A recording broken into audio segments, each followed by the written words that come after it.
بسم الله الرحمن الرحيم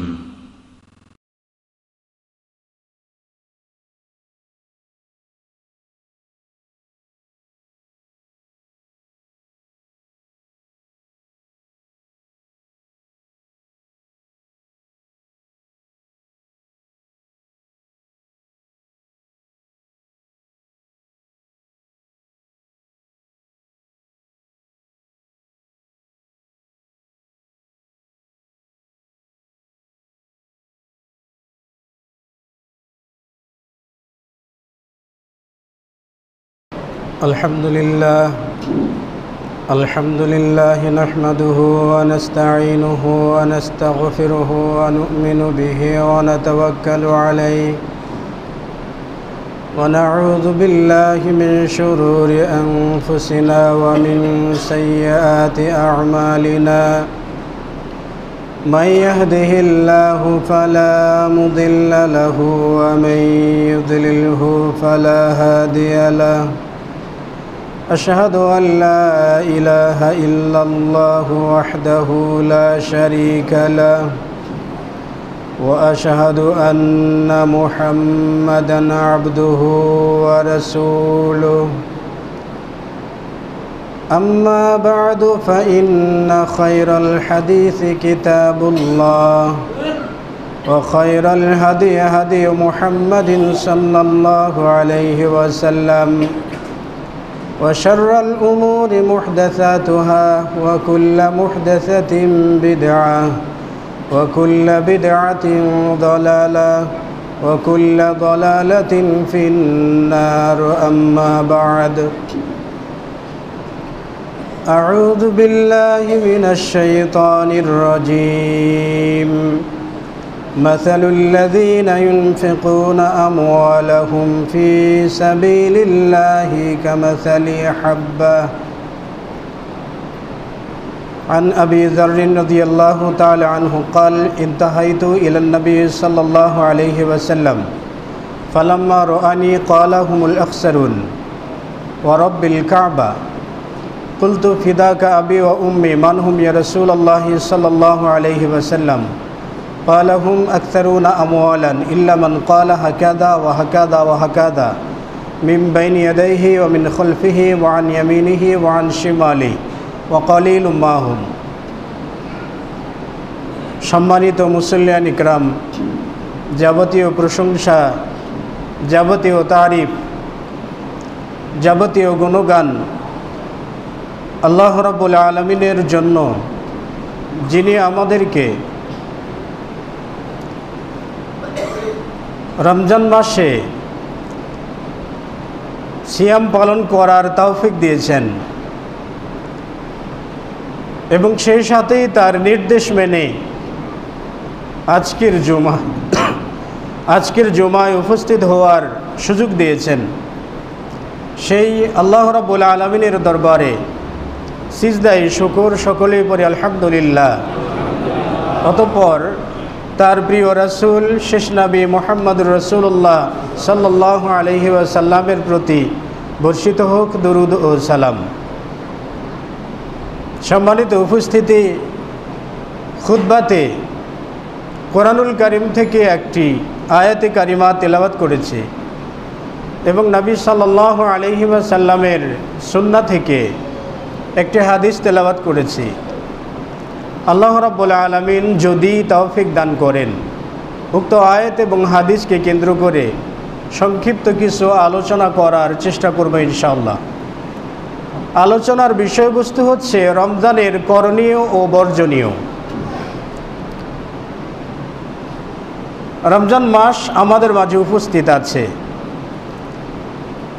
এ মাস পাওয়াটা সকলের ভাগ্যে জুটে না। হয়তো গত বছরে যারা রমজান মাস পালন করেছিলেন, রমজান মাসের সিয়াম পালন করেছিলেন, এবছরই হয়তো তাদের অনেকেই আমাদের মাঝে নেই। আজকেও হয়তো আমরা যারা সিয়াম পালন করছি, রমজান মাসে আছি উপস্থিত, আগামী রমজান আমরা অনেকেই পাবো না। উল্লেখ করার মতো বিষয়ে খন্দকার ডক্টর আব্দুল্লাহ জাহাঙ্গীর, আপনারা সকলেই জানেন, তিনি ইন্তেকাল করেছেন। তিনি কখনো ভাবেননি যে আমি আগামী রমজান মাস পাবো না। হয়তো রমজান মাস পাওয়ার একটা আশা, একটা আগ্রহ তার মাঝে ছিল।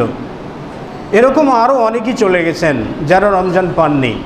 তো রমজান মাস পাওয়া এটা ভাগ্যেরও ব্যাপার, সৌভাগ্যের ব্যাপার। তো সৌভাগ্যের যে বিষয়, এটাকে আলিঙ্গন করতে হয় এবং এ মাসকে সম্মান জানাতে হয়। এ রমজান মাসে যা করণীয় তা করতে হয়, যা বর্জনীয় তা বর্জন করতে হয়, সুযোগটা কাজে লাগাতে হয়।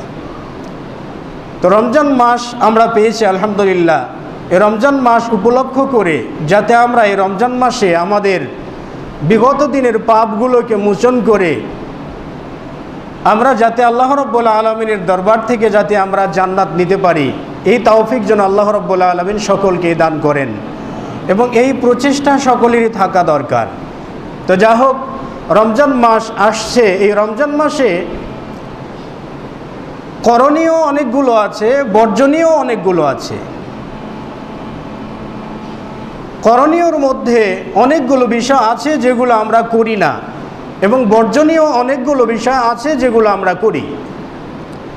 তবে সংক্ষিপ্ত পরিসরে বলছি বর্জনীয় জিনিসটা কি।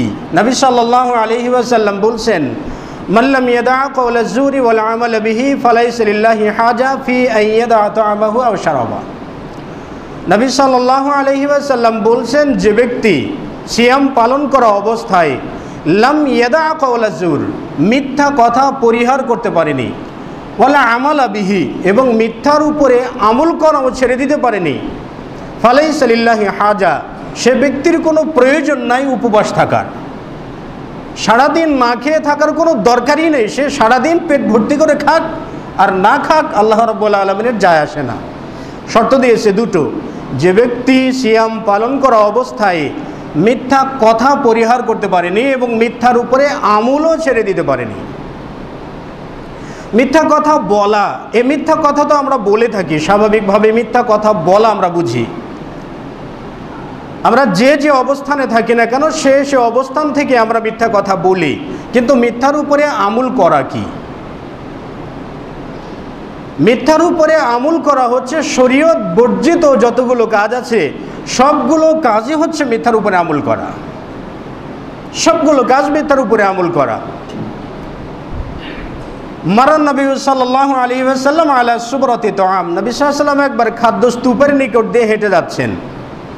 তো যাওয়ার পথে আল্লাহ রাসূল খাদ্যের মাঝে হাত প্রবেশ করিয়ে দিলেন, দিয়ে ভিতর থেকে তিনি ভিজা খাদ্য নিয়ে আসলেন।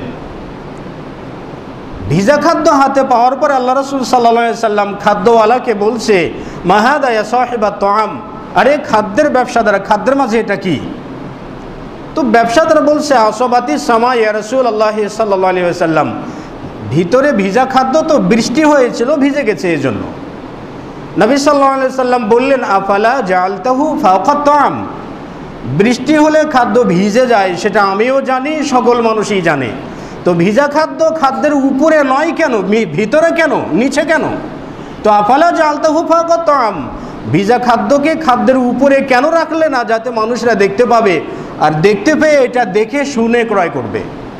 নবী সাল্লাল্লাহু আলাইহি ওয়াসাল্লাম বললেন, মান গাশা ফালাইসা মিন্না, যে ব্যক্তি মানুষকে ধোঁকা দেয় সে ব্যক্তি আমার উম্মত নয়। যে ব্যক্তি মানুষকে ধোঁকা দেয় সে ব্যক্তি আমার উম্মত নয়। এটা ব্যবসাদারের ব্যাপার।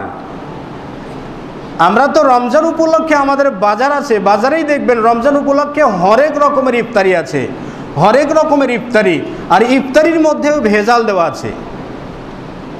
রমজান উপলক্ষে, রমজান পবিত্র জিনিস, আল্লাহ রাব্বুল আলামিনের ইবাদত, ইফতার করাটাও ইবাদত, আর ইফতারের মধ্যেও ভেজাল। মানে মানুষের মন মগজে ভেজাল ছাড়া আর কিছু আছে বলে মনে হয় না। দেখবেন এগুলো বর্জনীয় বিষয়। আল্লাহ রাব্বুল আলামিন বলছেন, ওয়াইলুন লিল মুতাফফিফিন, ওই সকল মুতাফফিফ ব্যক্তিদের জন্য, মানে যারা মাপে কম দেয় তাদের জন্য ধ্বংস। আল্লাযীনা ইযাক্তালু আলান নাসি ইস্তাওফুন, যখন তারা মানুষের কাছ থেকে মেপে নেয় তখন সমান করে নেয়, যখন মানুষকে মেপে দেয় তখন একটু কম করে দেয়। এগুলো ব্যবসায়িক ব্যাপার। এরপরেও তো আরও বিষয় আছে, দেখবেন মুসলিম সমাজে, আমরা তো বাস করি মুসলিম সমাজে, আমরা তো অনেক সময় রাজনীতির মঞ্চে অনেক ব্যক্তিবর্গরা বক্তব্য দিতে ভুলেন না যে বাংলাদেশে শতকরা 90% মুসলমান, বাংলাদেশে শতকরা 90% মুসলমান, আর সেই বাংলাদেশে দোকানদার মুসলমান, হোটেলওয়ালা মুসলমান, যারা খাচ্ছে তারাও মুসলমান, পর্দা করে দিয়ে তার স্ত্রীকে পর্দা করে দিতে হবে, ওইটার দরকার নেই, তার দোকানকে পর্দা করে দিতে হবে, জড় পদার্থ যার কোনো জীবন নেই সেটাকে পর্দা করে দিতে হবে। তো এগুলো কি রমজানের করণীয় হয়? এগুলো কি রমজানকে সম্মান জানানো হয়? এগুলো কি রমজানকে গ্রহণ করা হয়? আপনি একজন মুসলিম, পাক্কা মুসলিম, আপনি সালাত আদা করছেন, সিয়াম পালন করছেন, আপনার সন্তান সিয়াম রাখছে না। আপনি নানাবিধ কার্যকলাপগুলো করছেন, আপনার সন্তান করছে না, আপনার পুত্রবধূ করছে না, আপনার মেয়ে করছে না। তো আপনি কি করে দাবি করবেন যে আমি একজন পাক্কা মুসলিম, আমি একজন পাক্কা পরিবারের হাকিম, আমার পরিবার মুসলিম, আমরা মুসলিম সমাজে বাস করি? কি করে দাবি করবেন?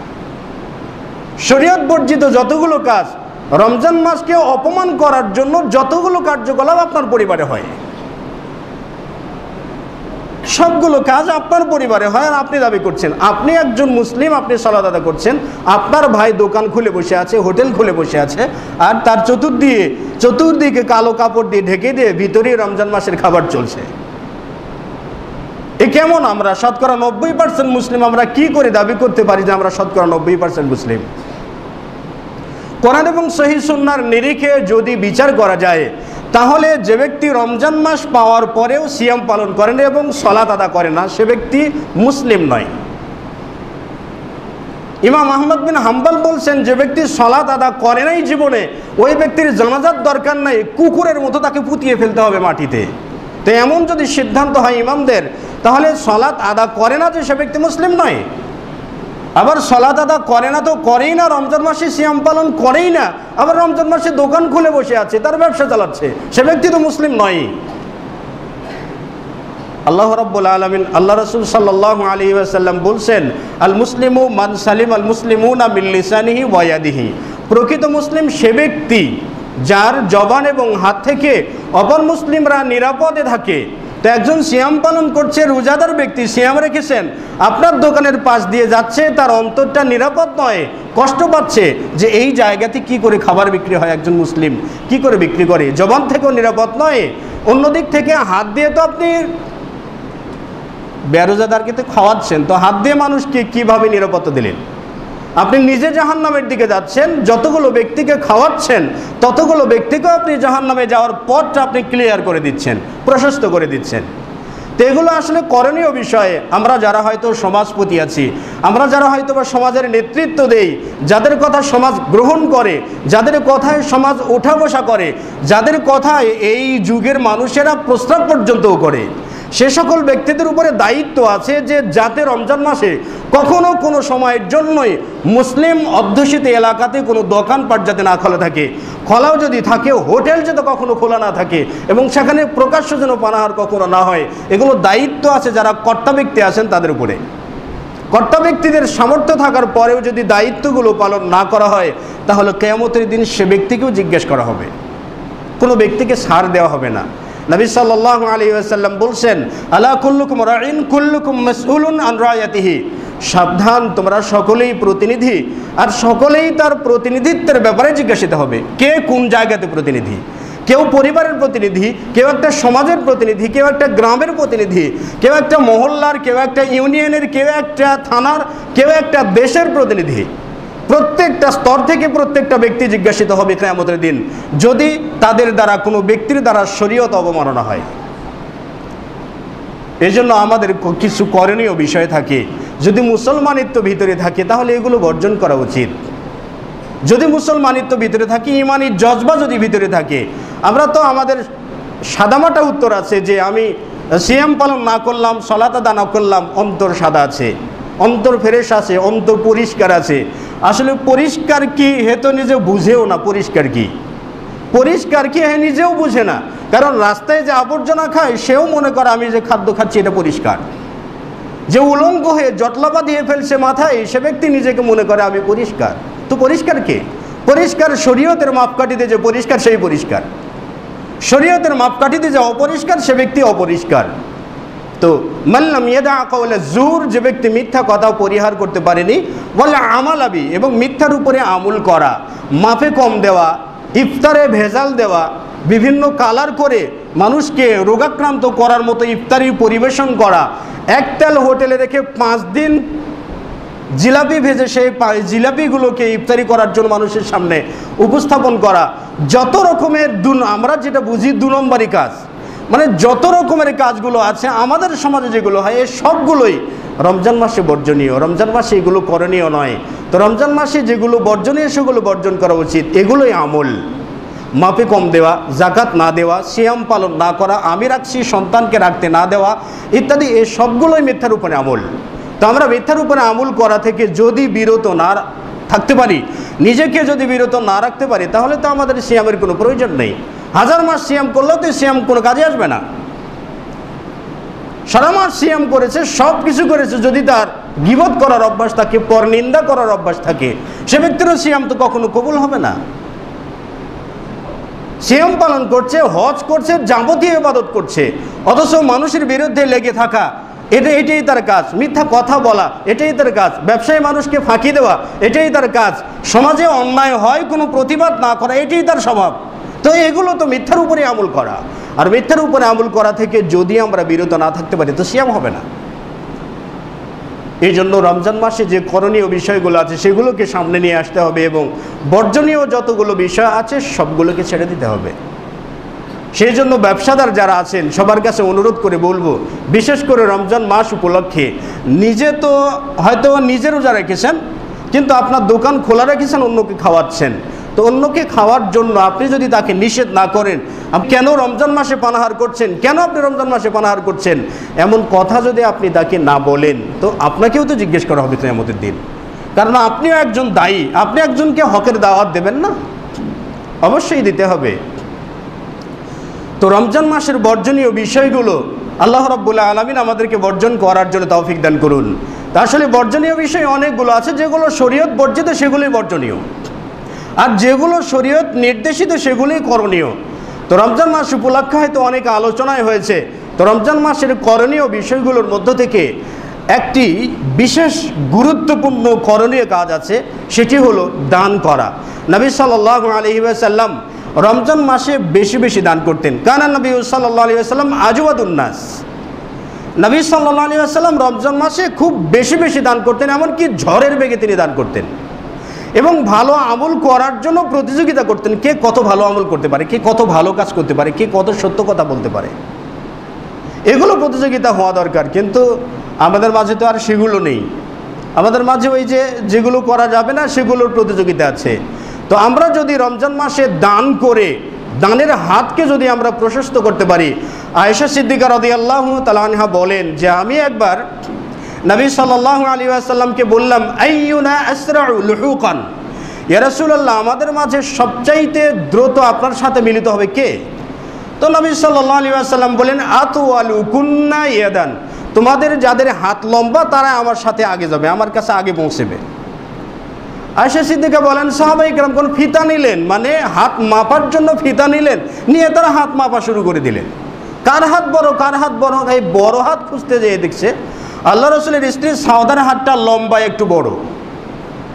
যখন তারা হাত মাপছে, হাত মাপার পরে কেউ বাকারা তাকে বলছে এইরকম বড় নয়, যার হাতটা দানের দিক থেকে লম্বা সে ব্যক্তি আল্লাহ রাসূলের সাথে সর্বপ্রথম সাক্ষাৎ করবেন।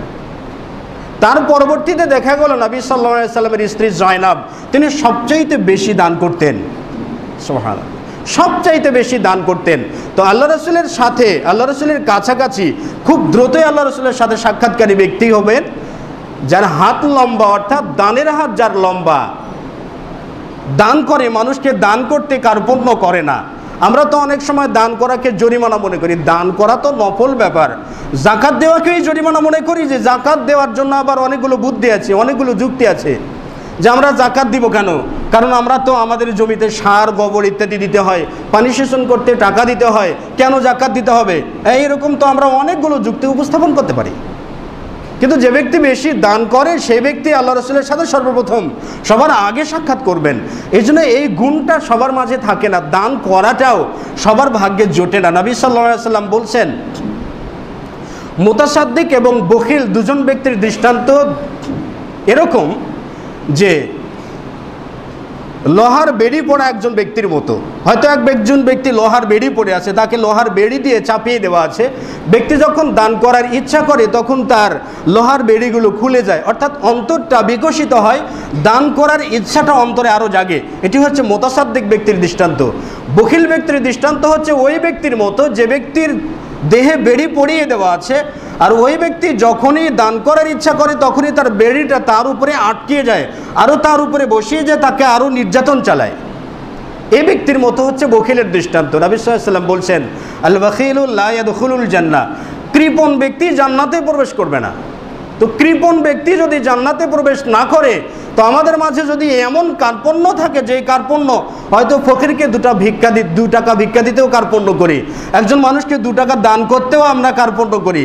দেখবেন আমরা তো মাদ্রাসার ছাত্র, মাদ্রাসায় পড়ে বড় হয়েছি। তো মাদ্রাসায় হয়তো ছোট্টকালে এক সময় বিভিন্ন মাদ্রাসাতে কালেকশন চলে। তো দেখছি যখন হয়তো কোনো ব্যক্তি আছে মাদ্রাসায় 2 টাকা দেবে, 2 টাকা দিয়ে সে কমপক্ষে 50 টাকার কথা বলে যাবে, ধমকানি দিয়ে যাবে। আবার আরেকজন ব্যক্তি আছে 50,000 টাকা দিচ্ছে, তার 2 পয়সারও কথা নেই। এগুলো আসলে সত্যি অন্তরের ব্যাপার। নবী সাল্লাল্লাহু আলাইহি ওয়াসাল্লাম বলছেন, সালাসাতুন লা ইউকাল্লিমুহুমুল্লাহু ইয়াওমাল কিয়ামাতি ওয়া লা ইয়ানজুরু ইলাইহিম, 3 শ্রেণীর ব্যক্তির উপরে আল্লাহ রাব্বুল আলামিন কিয়ামতের দিন কথা বলবেন না, রহমতের দৃষ্টিতে দেখবেন না, গুনাহ থেকে পবিত্র করবেন না। আবু যার বলেন যে আমি বললাম, মান হুম ইয়া রাসূলুল্লাহ সাল্লাল্লাহু আলাইহি ওয়াসাল্লাম, তারা ক্ষতিগ্রস্ত কারা এগুলো? নবী সাল্লাল্লাহু আলাইহি ওয়াসাল্লাম বলেন, আল মুসবিল, টাকনুর নিচে ঝুলিয়ে কাপড় পরিধানকারী।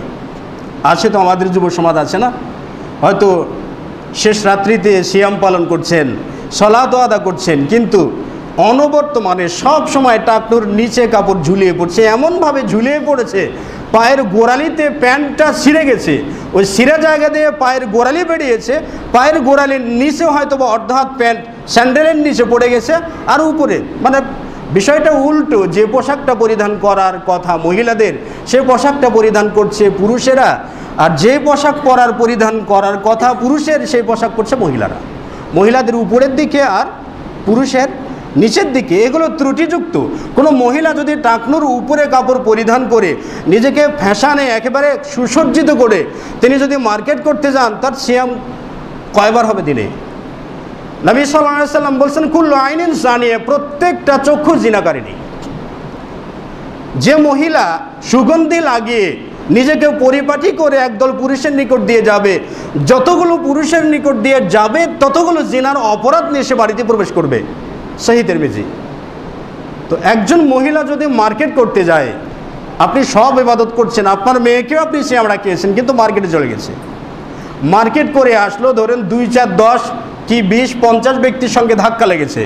তো ধাক্কা লাগুক বা না লাগুক, যতগুলো পুরুষের নিকট দিয়ে অতিক্রম করবে ততগুলো জিনার অপরাধ নিয়ে আপনার বাড়িতে প্রবেশ করবে। তাহলে আপনার মেয়ে আপনার বাড়ি থেকে বের হয় আর ফেরার সময় 100 করে অধিক জিনার পাপ নিয়ে বাড়িতে প্রবেশ করে। তো এগুলো ঝামেলা, এগুলো সত্যি মুশকিল, এগুলো বিপদ। তো নবী সাল্লাল্লাহু আলাইহি ওয়াসাল্লাম বলেন, আল মুসবিল, টাকনুর নিচে ঝুলিয়ে কাপড় পরিধানকারী, এ ব্যক্তির দিকে আল্লাহ রাব্বুল আলামিন রহমতের দৃষ্টিতে দেখবেন না।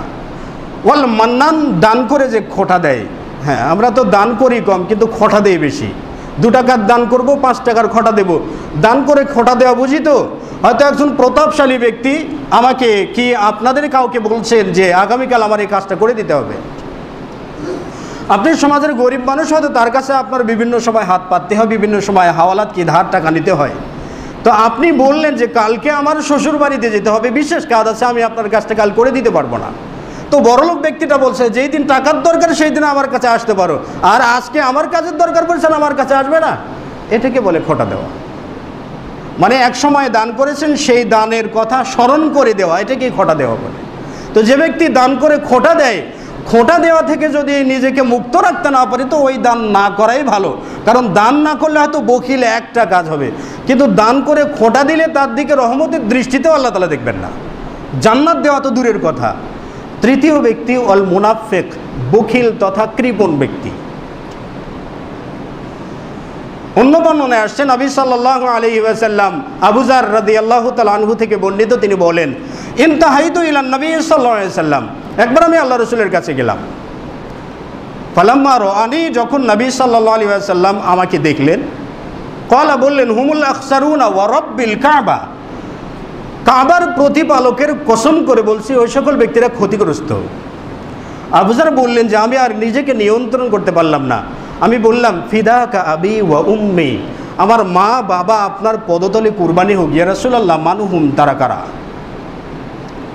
নবী সাল্লাল্লাহু আলাইহি ওয়াসাল্লাম বললেন, আল আকসারুনা আমওয়ালান, যারা সম্পদের প্রাচুর্যতা করেছে, মানে অধিক সম্পদশালী ব্যক্তিরা, এরাই ক্ষতিগ্রস্ত। ইল্লা মান ক্বালা হাকাযা ওয়া হাকাযা ওয়া হাকাযা, আই মিন বাইনি ইয়াদাইহি ওয়া মিন খালফিহি ওয়া আন ইয়ামিনিহি ওয়া আন শিমালি, ওই সকল ব্যক্তিরা ছাড়া যারা সম্পদশালী হয়েছে, ডান বাম উত্তর দক্ষিণ চতুর্দিক থেকে দান খয়রাত করে, সাদকা করে, মানুষকে উপঢৌকন দেয়, দান করে, আল্লাহ রাস্তায় ব্যয় করে, এ সকল ব্যক্তিরা ছাড়া। তো সম্পদশালী ব্যক্তিরা যদি দানশীল হন তাহলে তার জন্য অনেক অনেক পুরস্কার, আর যদি সম্পদশালী ব্যক্তিরা বখিল হয়, কৃপণ হয়, তাহলে তাদের অবস্থাটাও উল্টো দিকে, মানে চরম খারাপ হবে কিয়ামতের দিন। এই জন্য দান করার অভ্যাস করা দরকার। রমজান মাস তো আরও বেশি অভ্যাস করা দরকার। মুসনাদে আহমদের সহিহ সনদে একটা হাদিস আছে, সেখানে উল্লেখ করা আছে, যদি কোনো ব্যক্তি রমজান মাসে নফল সিয়াম, মানে নফল সদকা করে, যদি কোনো ব্যক্তি নফল সদকা করে তাহলে সে ফরজ সদকার সওয়াব পাবে। রমজান মাসে কোনো ব্যক্তি যদি নফল সিয়াম পালন করে, নফল সালাত আদা করে, তাহলে অন্য মাসে ফরজ সালাতের সমতুল্য সওয়াব পাবে। সেই হাদিস। তবে হ্যাঁ, শুআবুল ঈমানের একটা হাদিস আছে, সেখানে বলা আছে যে রমজান মাসকে 3 ভাগে ভাগ করা হয়েছে। প্রথম দশক, তারপরে দ্বিতীয় দশক, আর তৃতীয় দশক রহমত, বরকত, মাগফিরাত দিয়ে ভরপুর করে দেওয়া আছে। এই বাক্যটুকুন যায়িফ। তো যা হোক, এই মাসে যদি আমরা দান করতে পারি, আল্লাহ রাসূল সাল্লাল্লাহু আলাইহি ওয়াসাল্লাম বলছেন, কুল্লু আমালি ইবনে আদমা, আদম সন্তানের প্রত্যেকটা আমল বা প্রত্যেকটা কাজ, প্রত্যেকটা ইবাদত, ইউদাফুল হাসানা, তার পুণ্য, তার নেকিকে ডবল করে দেওয়া হয়, বিআশারি আমসালিহা ইলা 700 দিরফিন, 10 থেকে 700 গুণ পর্যন্ত প্রত্যেকটা আদম সন্তানের আমলের বিনিময় দেওয়া হয়, 10 থেকে 700 গুণ পর্যন্ত বাড়িয়ে দেওয়া হয়। অপর বর্ণনাতে আসছে, বান্দা যখন কোনো কাজ করে, ভালো কাজ করে, কি দান করলে, এই দানটা আল্লাহ রাব্বুল আলামিন নিজের কাছে রেখে দেন এবং ইয়ারবি, এই দানটাকে বর্ধিত করতে থাকেন, বাড়াতে থাকেন, এমনকি পাহাড় পরিমাণ হয়ে যায়। আল্লাহ রাব্বুল আলামিন এমনটাই বলছেন, মাসালুল লাযীনা ইউনফিকুনা আমওয়ালাহুম ফি সাবিলিল্লাহি কামাসালি হাব্বা, যে সকল ব্যক্তিরা আল্লাহর রাস্তায় খয়রাত করে, আল্লাহর রাস্তায় দান করে, আল্লাহর রাস্তায় সাদকা করে, তাদের দৃষ্টান্ত হচ্ছে কামাসালি হাব্বাতিন, একটি দানার মতো, আমবাতাত 7 সানাবিলা, এমন দানা যে দানা মাটিতে বপন করার পরে ওই দানা থেকে গাছ হয়, গাছ হওয়ার পরে ওই গাছটিতে আবার 7টি শীষ ধরে। আমবাতাত 7 সানাবিলা, যেখানে 7টি শীষ ধরে, 7টি শীষ ধরার পরে 7টি শীষ থেকে অনেকগুলো দানা, 100টি দানা মনে করেন, 100টি দানা আবার যখন জমিনে ছিটিয়ে দেওয়া হয়, 100টি দানা থেকে 100 গাছ হবে। ধরে নিন না 10টা মাঠ গেলে তো 90টা গাছ হবে। তো প্রত্যেকটা গাছে যদি 7টি করে শীষ ধরে, তাহলে 90টি গাছে অনেকগুলো শীষ ধরবে। এরপরে আবার এই 90টি গাছের যতগুলো দানা ছিটিয়ে দিলেন। এইভাবে যেরকম একজন ব্যক্তির সম্পদ বাড়তে থাকে, আল্লাহ রাব্বুল আলামিন তেমনি বলছেন, মাসালুল লাযীনা ইউনফিকুনা আমওয়ালাহুম ফি সাবিলিল্লাহ কামাসালি হাব্বাতিন আমবাতাত 7 সানাবিলা, একটা শীষের মতো, একটা দানার মতো জমিনে বপন করলে যেমন সেই দানা থেকে অনেক অনেক অনেক অনেক পাহাড় পরিমাণ সম্পদ অর্জন করা সম্ভব, তেমনিভাবে যারা আল্লাহ রাস্তায় ব্যয় করে, এই ব্যয় করাটা, দান করাটা আল্লাহ রাব্বুল আলামিন এভাবেই উৎপাদন করেন, এভাবেই উৎপাদন করেন। এমন নয় যে 5 টাকা দান করলাম, 5 টাকায় থেকে গেল, আল্লাহ বসে রাখবেন না, এই দানটাকে বর্ধিত করবেন 5 থেকে 10, 700 গুণ পর্যন্ত, তারও বেশি। রমজান মাসে তো আরও 1000 গুণে বাড়িয়ে দেবেন। এই জন্য রমজান মাস উপলক্ষে বেশি বেশি দান করা দরকার। কারা কারা গরিব আছে, কারা কারা অসহায় আছে, একটু দেখুন না তাদের দিকে তাকিয়ে। আপনি হয়তো বা সাহারি খাওয়ার সময় 7 পদের খাবার আপনার বাসায় আছে, তো আপনি সাহারি খাচ্ছেন, রীতিমতো খাচ্ছেন, আপনার বাসার পাশেই হয়তো বা একজন অসহায় ব্যক্তি আছে, তার হয়তো সাহারি খাওয়ার মতো কোনো পয়সা নেই, ভালো বাজার করার মতো কোনো পয়সা নেই, আপনি দিন না, তাকে বাজার করে দিন না, একদিন বাজার করে দিন না। আপনার জন্য কি মোনাজাত করে দোয়া করতে হবে? আপনি তাকে একদিন বাজার করে দিন না, তাহলে তার অন্তরের অন্তরস্থল থেকে যে দোয়াটা আসবে, এই দোয়াটা আপনার জন্য কার্যকর। শুধু দান করার ক্ষেত্র তো বিভিন্ন রকমের আছে, তো যে যেই দিকে পারেন সেই দিকেই দান করুন। কারণ দান করলে আল্লাহ রাসূল সাল্লাল্লাহু আলাইহি ওয়াসাল্লামের স্বভাব বেশি বেশি দান করা। এমনকি নবী সাল্লাল্লাহু আলাইহি ওয়াসাল্লাম নারীদেরকেও লক্ষ্য করে বলছেন, ইয়া মাশারান নিসাই তাসাদ্দাকনা ওয়ালাউ মিন হুলিয়িকুন্না। আল্লাহ রাসূল বললেন, হে নারীরা তোমরা দান করো, এমনকি যদি তোমাদের অলংকারগুলো হয় এই অলংকারগুলো তোমরা দান করে দাও। সেই জন্য দান করা একটা উত্তম অভ্যাস। উত্তম অভ্যাস যদি আমরা নিজেদের মধ্যে গড়াতে পারি, নবী সাল্লাল্লাহু আলাইহি ওয়াসাল্লাম বলছেন, মা মিন ইয়াউমিন ইসবিহুল ইবাদু ফিহি, যেই দিনে মানে প্রত্যেকটা দিনে একজন বান্দা সকাল করে, সকালে যখন ঘুম থেকে উঠে, ঘুম থেকে ওঠার পরেই ওই বান্দার উপরে আল্লাহ রাব্বুল আলামিনের পক্ষ থেকে ইল্লা ইয়ানজিলানি মালাকানি, দুজন ফেরেশতা নাজিল হয়। দুজন ফেরেশতা নাজিল হয়ে প্রত্যেক দিন সকালে দুজন ফেরেশতা নাজিল হয়। নাজিল হয়ে প্রত্যেক দিন দুজন ফেরেশতা বলে, দুজন ফেরেশতার একজন বলে, আল্লাহুম্মা আ'তি মুনফিকান খলাফান, হে আল্লাহ আপনি দানশীল ব্যক্তিকে প্রশস্ততা দান করুন। দানশীল ব্যক্তি যাতে আরও দান করতে পারে, আরও যাতে দান করতে পারে এমন মেন্টালিটি তৈরি করে দিন, এমন প্রশস্ততা দিন। আরেকজন ফেরেশতা বলে, আল্লাহুম্মা আ'তি, হে আল্লাহ তুমি বখিল ব্যক্তিকে আরও সংকীর্ণতা দান করুন। এটা ফেরেশতাদের দোয়া। তো আমরা যত হাত খুলবো, যত দান করার চেষ্টা করব, ততই আমাদের জন্য হাত খুলে যাবে, ততই আমরা দান করতে পারবো। আর দান করতে পারলে, সাদকা করতে পারলে, এটাই আল্লাহ রাব্বুল আলামিনের কাছে আবাদ হতে থাকবে অনেক দিন পর্যন্ত। এটা আবাদ হতে থাকবে কিয়ামত পর্যন্ত। যেটা আল্লাহ রাব্বুল আলামিন কিয়ামতের দিন এমন কতগুলো আমল বান্দার সামনে উপস্থাপন করবেন। একটা হাদিসে আল্লাহ রাসূল বলছেন, সাবআতুন ইউদিল্লুহুমুল্লাহু ফি দিল্লিহি ইয়াওমা লা দিল্লা ইল্লা দিল্লুহু, 7 শ্রেণীর ব্যক্তিকে আল্লাহ রাব্বুল আলামিন কিয়ামতের দিন তার আরশের ছায়ার নিচে জায়গা দান করবেন। 7 শ্রেণীর ব্যক্তি, এমন দিন যেদিন কোনো ছায়া থাকবে না আল্লাহর আরশ ছাড়া, আরশের নিচে ছায়া দান করবেন 7 শ্রেণীর ব্যক্তিকে। তার মধ্যে 1 শ্রেণীর ব্যক্তি হচ্ছে যে ব্যক্তি দান করে আল্লাহর রাস্তায়, ডান হাত দান করে, বাম হাত জানে না। তো আসলে কি ডান হাত বাম হাত দু হাতের কি আলাদা আলাদা জ্ঞান আছে, বোঝার শক্তি আছে? না। এর থেকে আল্লাহ রাসূল বুঝাতে যাচ্ছেন যে ব্যক্তি অতি সংগোপনে দান করে, কাউকে প্রকাশ করতে দেয় না, জানতে দেয় না, তো গোপনে দান করলে এই ব্যক্তিকে আল্লাহ রাব্বুল আলামিন আরশের ছায়ার নিচে জায়গা দেবেন। এর চাইতে বড় মর্যাদা আর হতে পারে? এর চাইতে বড় পুরস্কার আর কে দিবে আপনাকে? কেই বা দিবে আপনাকে? পুরস্কার দেওয়ার কে আছে এর চাইতে বেশি পুরস্কার? এই জন্য আল্লাহ রাব্বুল আলামিনের কাছে অনেকগুলো পুরস্কার আছে। সেই পুরস্কারগুলো নেওয়ার জন্য রমজান মাসে দানের হাতগুলো বাড়িয়ে দিতে হবে, প্রশস্ত করে দিতে হবে, যাতে আমরা বেশি বেশি দান করতে পারি, বেশি বেশি মানুষের কাছাকাছি যেতে পারি। আল্লাহ রাসূল সাল্লাল্লাহু আলাইহি ওয়াসাল্লাম বলেন, এক ব্যক্তি এসে বলছে যে আমি আজকে দান করব, আমি আজকের দিন সকালে আমি দান করব।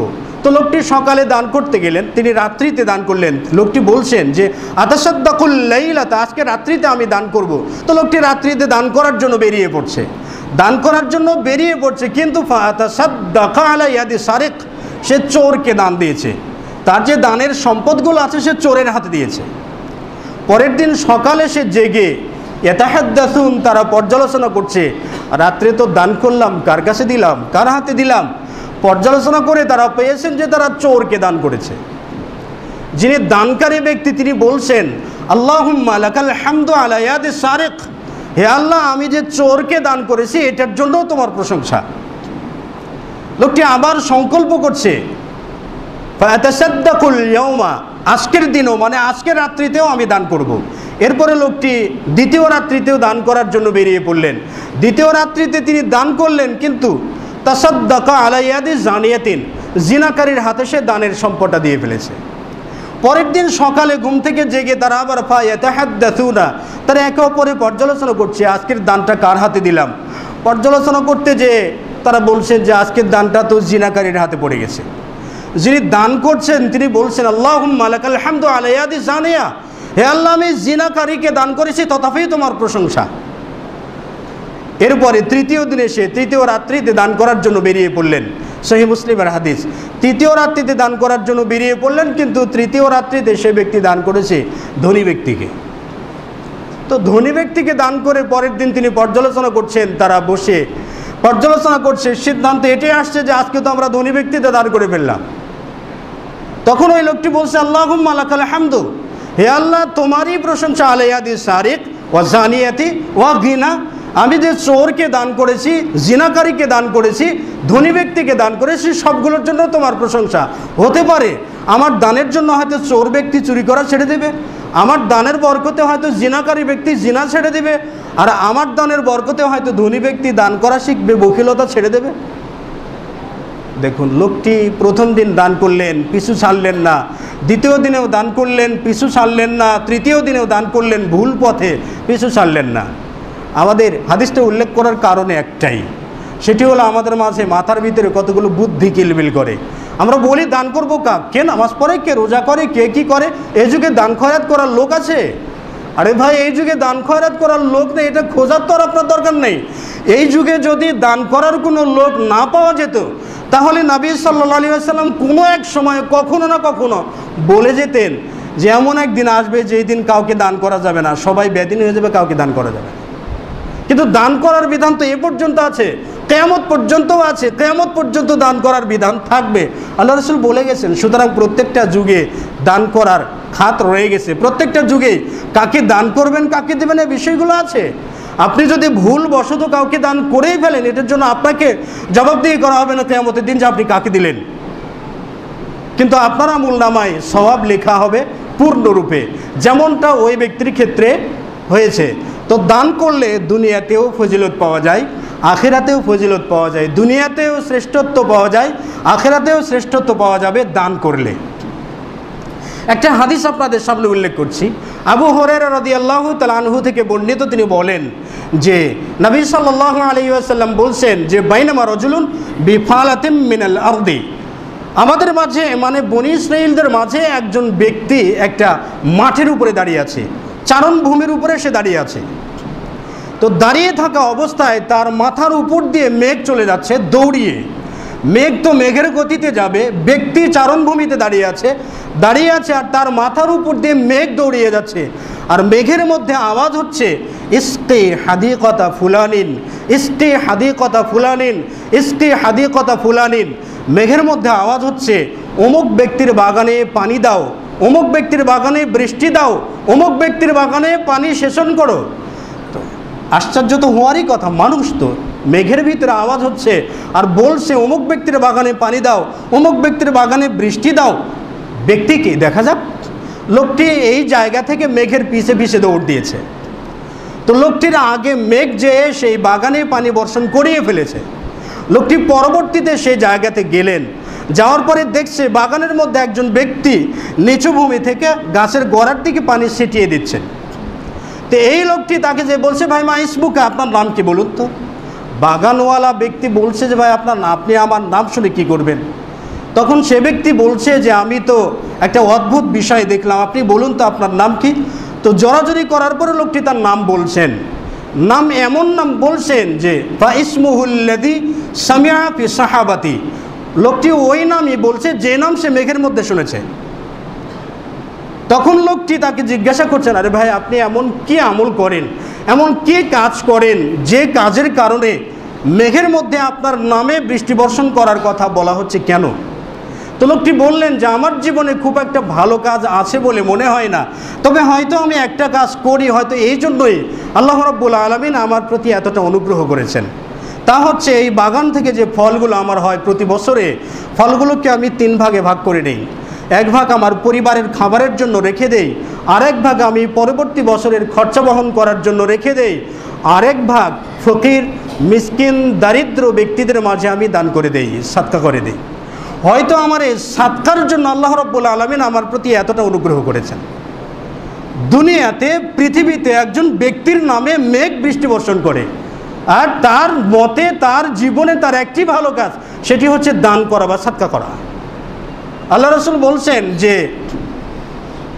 লাউকান আলী মিসলু উহুদিন জাহাবান, যদি আমার জন্য উহুদ পাহাড় পরিমাণ স্বর্ণ থাকতো, তাহলে লাসাররানি আন লা ইয়ামুররা আলাইয়া সালাসু ইয়াউমিন, আমাকে আনন্দ দিত, আমি আনন্দিত হতাম এই উহুদ পাহাড় পরিমাণ স্বর্ণ আমি 3 দিনে দান করে দিয়ে আনন্দ বোধ করতাম। যদি উহুদ পাহাড় পরিমাণ 4টিখানি কথা নয়, আমরা তো দান করতেই জানি না। 1 টাকা দিয়ে যারা হয়তো নেশাখোর আছে, সিগারেটে টান দেওয়ার অভ্যাস আছে, হয়তো 2 টাকা আছে, ফকিরে হাত পেতে বসেছে, 2 টাকা বের করে ফকির কি দেবো, একটা সিগারেট হবে, যা দিলাম না, যা চলে গেলাম, এরকম স্বভাবের আমরা। আর দেখুন আল্লাহ রাসূলের ইচ্ছা কি, যে যদি উহুদ পাহাড় সম পরিমাণ যদি আমার স্বর্ণ থাকতো, এই স্বর্ণগুলো আমি 3 দিন পার হতে দিতাম না, 3 দিনের মধ্যেই দান করে দিয়ে আমি আনন্দিত হতাম। এমন রাসূলের উম্মত যদি আমরা হই, তাহলে আমাদের মানসিকতা, আমাদের মগজটাও সেরকম হওয়া উচিত। আল্লাহ রাসূল সাল্লাল্লাহু আলাইহি ওয়াসাল্লাম বলছেন, কিয়ামতের দিন দুইয়া মিন বাবি সাদাকা, যে ব্যক্তি পৃথিবীতে দান খয়রাত করেছে তাকে কিয়ামতের দিন আহ্বান করা হবে সাদকার দরজা দিয়ে। জান্নাতের সাদাকা করার, দান করারও আলাদা দরজা থাকে। সালাত আদা করছে সে ব্যক্তিকে সালাতের দরজা দিয়ে আহ্বান করা হবে, যে সিয়াম পালন করেছে তাকে রায়্যান নামক দরজা দিয়ে আহ্বান করা হবে। আবু বকর সিদ্দিক বলছেন, ইয়া রাসূলুল্লাহ, প্রত্যেকটা আমলের বৈশিষ্ট্য বললেন। সালাত আদা করলে তার জন্য দরজা আলাদা, স্তর আলাদা, দান করলে তার জন্য স্তর আলাদা, এরপরে সিয়াম পালন করলে তার জন্য স্তর আলাদা। ইয়া রাসূলুল্লাহ, এমন কোনো ব্যক্তি কি নেই যে ব্যক্তির জন্য জান্নাতের সবগুলো দরজা উন্মুক্ত থাকবে, মানে প্রত্যেকটা দরজা দিয়ে যাকে আহ্বান করা হবে, এমন কি ব্যক্তি নেই? নবী সাল্লাল্লাহু আলাইহি ওয়াসাল্লাম বললেন, আরজু আন তাকুনা মিনহুম। আবু বকরকে বললেন যে, হে আবু বকর, আমি আশা করি কিয়ামতের দিন তোমাকেই সকল জান্নাতের দরজা দিয়ে, জান্নাতের সকল দরজা দিয়ে তোমাকেই ডাকা হবে, আর কাউকে ডাকা হবে না। সুবহানাল্লাহ।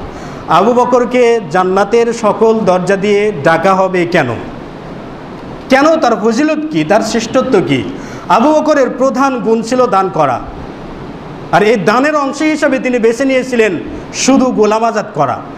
যে সকল ব্যক্তিরা দাসত্ব জীবন বরণ করে নিয়েছে তাদেরকে দাসত্ব থেকে মুক্ত করে দেওয়াই ছিল আবু বকরের কাজ। দান করা, সবচেয়ে বেশি দান করতেন আবু বকর সিদ্দিক রাদিয়াল্লাহু তাআলা আনহু। এমন কোনো গুণ নেই যে তার মাঝে উপস্থিত নেই। আল্লাহ রাসূল একদিন বললেন যে, মান আসবাহা মিনকুমুল ইয়াওমা সাইমান, আরে তোমাদের মধ্যে কে আজকে সিয়াম পালন করা অবস্থায় সকাল করেছো? ক্বালা আবু বকর, আনা ইয়া রাসূলুল্লাহ। আবু বকর সিদ্দিক বললেন, আমি ইয়া রাসূলুল্লাহ, আমি সিয়াম পালন করেছি আজকে। আল্লাহ রাসূল সাল্লাল্লাহু আলাইহি ওয়াসাল্লাম বললেন, মান আসবাহা মিনকুমুল ইয়াওমা, যে কে সকাল করেছে আজকে কোনো রোগী ব্যক্তির সেবা করে? আবু বকর সিদ্দিক বলেন, আনা ইয়া রাসূলুল্লাহ সাল্লাল্লাহু আলাইহি ওয়াসাল্লাম, আমি রোগী ব্যক্তির সেবা করেছি। আল্লাহ রাসূল বললেন যে, মান আতাকা, কোন ব্যক্তি আজকে গোলাম আজাদ করেছে? আবু বকর সিদ্দিক বলেন, আনা ইয়া রাসূলুল্লাহ সাল্লাল্লাহু আলাইহি ওয়াসাল্লাম, আমি আজকে গোলাম আজাদ করেছি একটি। আল্লাহ রাসূল সাল্লাল্লাহু আলাইহি ওয়াসাল্লাম বললেন যে, মান তাবিআ মিনকুমুল ইয়াওমা জানাজা, তোমাদের মধ্যে কোন ব্যক্তি আজকে কারো জানাজা উপস্থিত হয়েছে? আবু বকর সিদ্দিক বলেন, আনা ইয়া রাসূলুল্লাহ। নবী সাল্লাল্লাহু আলাইহি ওয়াসাল্লাম বলেন, এই সকল গুণ যার মধ্যে পাওয়া যাবে সেই ব্যক্তি জান্নাতের যে কোনো দরজা দিয়ে প্রবেশ করতে পারবে। প্রধান গুণ তার দান করা, প্রধান গুণ তার সাদকা করা, প্রধান গুণ তার গোলাম আজাদ করা। হয়তো গোলাম আজাদ করা আমাদের কাছে বিপদের কারণ হতে পারে, যে গোলাম আজাদ করা সেটা আবার কি? কারণ আমাদের সময় তো গোলাম নেই। অসহায় ব্যক্তি আছে যে ব্যক্তির উপরে তার প্রতিবেশীরা নির্যাতন করছে, অথবা অহেতুক একটা মামলায় পড়ে নিরীহ মানুষ নিরপরাধ মানুষ মামলায় পড়ে বারবার তাকে আদালতে যেতে হচ্ছে। এইরকম ব্যক্তিকে সাহায্য সহযোগিতা করা, অসহায় ব্যক্তিকে সাহায্য করা, মাজলুম ব্যক্তির সহায় হওয়া, মাজলুম ব্যক্তিকে সাহায্য করা, এই সবগুলো এগুলির অন্তর্ভুক্ত, এগুলোই দানের অন্তর্ভুক্ত হবে। সেই জন্য রমজান মাস উপলক্ষে আমাদের দানের হাত বাড়িয়ে দিতে হবে, যাতে বেশি বেশি সাদকা করে এই রমজানের সুবিধাকে আমরা কাজে লাগাতে পারি এবং আল্লাহ রাব্বুল আলামিনের কাছ থেকে আমরা জান্নাত নিতে পারি। তো যেহেতু আলোচনার বিষয়টার বেশিরভাগ অংশই চলে এসেছে দান করার বিষয়ে, সেই ক্ষেত্রে আমি একটা বিষয় আমি আপনাদের সামনে উল্লেখ করতে চাই। সেটি হচ্ছে, এই মসজিদেই আপনাদেরই পরিচালিত মাদ্রাসা আছে, যে মাদ্রাসাটা আপনারা চালান। আসলে শিক্ষার যে বিষয় আছে, মনে করেন একটা প্রতিষ্ঠান করে নিলাম, প্রতিষ্ঠান করে নেওয়ার পরে সেই প্রতিষ্ঠানে যদি উপযুক্ত শিক্ষায় শিক্ষিত কোনো ছেলেকে না করা যায়, মানে কোনো ছেলে যদি শিক্ষা না পায়, তাহলে এই জন্য কিন্তু আবার এটা উল্টো দিকে যাবে। এই জন্য একটা মাদ্রাসাকে আধুনিকায়ন করা, এবং একটা মাদ্রাসাকে শরিয়াত সম্মত সিলেবাসের সাথে আরও আনুষঙ্গিক আধুনিক বিষয়গুলোকে সম্পৃক্ত করে আধুনিকায়ন করে একটা আপনার যোগ উপযোগী দ্বীনি শিক্ষা প্রতিষ্ঠান করার জন্য সকলেরই একযোগে উদ্যোগ দরকার, সকলেরই একযোগে সহযোগিতা দরকার, সকলেরই মানে একক মন মানসিকতা দরকার। বিষয়টা এরকম নয় যে মাদ্রাসা করেছে ওরা, আমরা তো করি নাই, তো ওদের যা হয় হবে, আমাদের কিছু হবে না। বিষয়টা এরকম নয়, এর দায়ভারটা বর্তায় সকলের উপরে। এই জন্য মাদ্রাসাটাকে যুগ উপযোগী করার জন্য, মাদ্রাসাটাকে মজবুত করার জন্য, একটা খালিস দ্বীনি প্রতিষ্ঠান হিসাবে প্রতিষ্ঠিত করার জন্য সকলের সহযোগিতা কাম্য এবং সকলেরই মেধা দিয়ে, মস্তিষ্ক দিয়ে, টাকা দিয়ে, অর্থকড়ি দিয়ে সহযোগিতা করতে হবে। একটা মাদ্রাসাটাকে সুপ্রতিষ্ঠিত করার জন্য অনেকগুলো বিষয়ের প্রয়োজন হয়। মূল যে বিষয়ের দরকার পড়ে সেটি হলো টাকা। মূল যে বিষয়, হয়তো বলবেন যে মাদ্রাসায় পড়লেই তো শুধু চাওয়া। এখানে একটা বিষয় আছে, দেখুন যে মাদ্রাসাটা আপনারা করেছেন, এরকম মাদ্রাসা ছোট বড় বাংলাদেশে প্রায় 1600-এরও বেশি কওমি মাদ্রাসা আছে। এতগুলো মাদ্রাসাতে সরকার কোনোদিনই 1 টাকাও দেয় না, বরং কি যেই সরকারি ক্ষমতায় আসুক না কেন মুখে ইসলামের বুলি ছড়ায় যে আমরা ইসলাম মানতে চাই, ইসলামের বিরুদ্ধে কিচ্ছু করব না। সকলেই ইসলামকে ব্যবহার করে ওই উঁচু জায়গাতে আসে। উঁচু জায়গাতে আসার পরে এই সকল প্রতিষ্ঠানগুলোকে বন্ধ করে দেওয়ার যতগুলো চক্রান্ত ওরা অবলম্বন করে। তাহলে সরকার যখন, গভর্নমেন্ট যখন কোনো রকমের সাহায্য সহযোগিতা করছে না, সেই ক্ষেত্রে তো আমাকে আপনাকে সাহায্যের হাত বাড়িয়ে দিতে হবে, তাই না? আমাকে আপনাকে সাহায্যের হাত বাড়িয়ে দিতে হবে। আর আমরা যদি দান করি, সকলেই মিলে যদি মাদ্রাসাটাকে যদি দান করি, তো মাদ্রাসা তো খেয়ে সারতে পারবে না। এই জন্য আমি নিউজ পেয়েছি, একটা সংবাদ পেয়েছি, আপনাদের এই মাদ্রাসা একটা সুখবর আছে। সেটি হচ্ছে যোগ্য কয়েকজন ওলামায়ে কেরামের তত্ত্বাবধানে আপনাদের এই মাদ্রাসাটা এই রমজানের পর থেকে, সম্ভবত এই রমজানের পর থেকেই নতুন আঙ্গিকে এবং নতুন উদ্যমে এই মাদ্রাসাটা প্রতিষ্ঠিত হতে যাচ্ছে। সেই জন্য তারা যে ফর্মুলাটা দিচ্ছেন, যোগ্য ওলামায়ে কেরামগণ যে ফর্মুলাটা দিচ্ছেন, সে ফর্মুলা অনুযায়ী মাদ্রাসাটাকে প্রতিষ্ঠিত করার জন্য মাদ্রাসাকে আরও কয়েকজন শিক্ষক নিয়োগ দিতে হবে। মানে আমাদের মেন্টালিটিটা এরকম যে আমরা 2-4টা, মানে আমাদের এলাকায় আমরা যেগুলো দেখি আর কি, হিফজখানা প্রতিষ্ঠিত হয়েছে, হয়তো একজন বড়লোক মানুষ আছে, একজন ব্যবসায়ী ব্যক্তি আছে, তো তিনি একটা মাদ্রাসা খুলে বসে আছেন, একজন শিক্ষক আর 10 জন ছাত্র। তো তিনি হয়তো ব্যবসায়িক কর যতগুলো দেওয়া লাগবে কর দেবেন না মাদ্রাসাটাকে সামনে রেখে। বিষয়টা এরকম নয়। মাদ্রাসাটাকে আলেম ওলামা, যারা যোগ্য ওলামায়ে কেরামগণ যে সিদ্ধান্ত দিয়েছেন, সেই সিদ্ধান্ত অনুযায়ী কমপক্ষে 3 জন শিক্ষক নিয়োগ দিতে হবে এবং 3 জন শিক্ষক নিয়োগ দিয়ে সেই শিক্ষকদের খরচা তো বহন করতে হবে। মাদ্রাসার যারা দায়িত্বশীল ব্যক্তিবর্গ আছেন তাদেরকে তো খরচ বহন করতে হবে, আর তাদের খরচ বহন করতে হবে, তারা তো একা পারবেন না। এই জন্য আমার আপনার সকলেরই দানের হাতটা প্রসারিত করতে হবে এবং এই বিদ্যা যাতে সবসময়ের জন্য চালু থাকে। আল্লাহ রাসূল সাল্লাল্লাহু আলাইহি ওয়াসাল্লাম বলছেন যে ইন্নাল্লাহা লা ইয়াকবিদুল ইলমা ইনতিজাআন ইয়ানতাজিউহু মিনাল ইবাদ।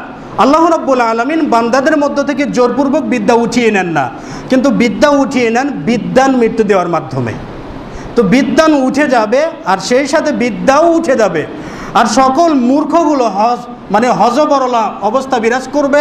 মানুষেরা জিজ্ঞেস করবে মূর্খ মানুষের কাছে, মূর্খ মানুষ ফতোয়া দেবে তার মূর্খ মাথা নিয়ে, তো শরীয়ত থেকে অনেক দূরে যে ইসলাম মানতে যাবে। এই জন্য আলেম ওলামার সিলসিলা জারি রাখার জন্য, দ্বীনে ইলমের সিলসিলা জারি রাখার জন্য আলেম ওলামাদের সিলসিলা, অর্থাৎ যাতে যুগে যুগে প্রতি বছরে আমরা আলেম ওলামা তৈরি করতে পারি, এই সিলসিলা জারি রাখার জন্য মাদ্রাসাটাকে অবশ্যই যোগ্য ওলামাদের অধীনে তারা যেভাবে বলেন সেভাবেই প্রতিষ্ঠিত করতে হবে। আর সেভাবে প্রতিষ্ঠিত করার জন্য অনেক টাকা পয়সার প্রয়োজন। সেজন্য আমি সবার কাছে বিনতি নিবেদন করব, আপনারা এই মাদ্রাসাটার দিকে সুনজর দিন এবং আপনাদের শ্রম দিয়ে, মেধা দিয়ে, টাকা পয়সা যা লাগে তা দিয়েই মাদ্রাসাটাকে প্রতিষ্ঠিত করার জন্য চেষ্টা করুন। আল্লাহ রাব্বুল আলামিন আমাদের সকলকে সেই তৌফিক দান করুন। আর আসছে তো রমজান মাস উপলক্ষে সামান্য সাদকা করলেও এটা অনেক গুণে আল্লাহ রাব্বুল আলামিন বাড়িয়ে দেবেন। তো আল্লাহ রাব্বুল আলামিন আমাদেরকে রমজান উপলক্ষে বেশি বেশি দান করার জন্য তৌফিক দান করুন। আল্লাহুম্মা আমিন। ওয়া আখিরু দাওয়ানা।